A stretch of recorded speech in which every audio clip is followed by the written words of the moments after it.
নিরাপত্তা পরিষদের অস্থায়ী সদস্য হিসাবে 5টি দেশকে বেছে নিয়েছে রাষ্ট্রসংঘের সদস্য রাষ্ট্রগুলো।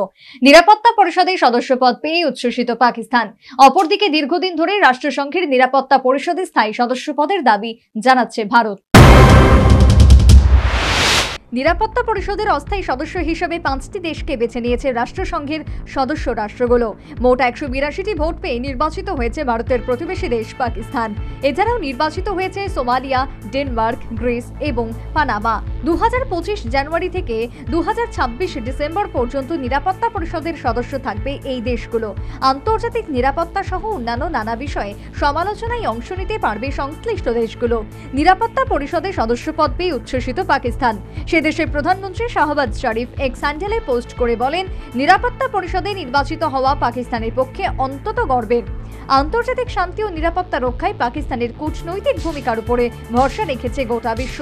আগামী দিনে শান্তি ও স্থিতাবস্থা বজায় রাখতে কাজ করবে পাকিস্তান। প্রসঙ্গত উল্লেখ্য, দীর্ঘদিন ধরে রাষ্ট্রসংঘের নিরাপত্তা পরিষদের স্থায়ী সদস্য পদের দাবি জানাচ্ছে ভারত। যতদিন যাচ্ছে এই দাবি আরো জোরালো হচ্ছে। বিদেশ মন্ত্রী এস জয়শঙ্কর বলেছেন, 1940 সালে রাষ্ট্রসংঘ প্রতিষ্ঠা লাভ করে। সেই সময় 50টি দেশের সদস্য ছিল। এখন 200-র বেশি দেশ এর সদস্য। সময়ের সঙ্গে রাষ্ট্রসংঘেরও পরিবর্তন হবে। জনসংখ্যার নিরিখে ভারত বিশ্বের বৃহত্তম দেশ। অর্থনৈতিক দিক থেকে ভারত আজ বিশ্বের 5ম বৃহত্তর দেশ। এরপরেও ভারতকে এখন রাষ্ট্রসংঘের নিরাপত্তা পরিষদের স্থায়ী সদস্য করা হচ্ছে না। এতে রাষ্ট্রসংঘের বিশ্বাসঘাতকতা নিয়ে প্রশ্ন উঠবে। ইতিমধ্যে আমেরিকা, ব্রিটেন, ফ্রান্স ও রাশিয়া নয়াদিল্লির দাবিকে সমর্থন জানিয়েছে, কিন্তু বাদ সেধেছে চীন।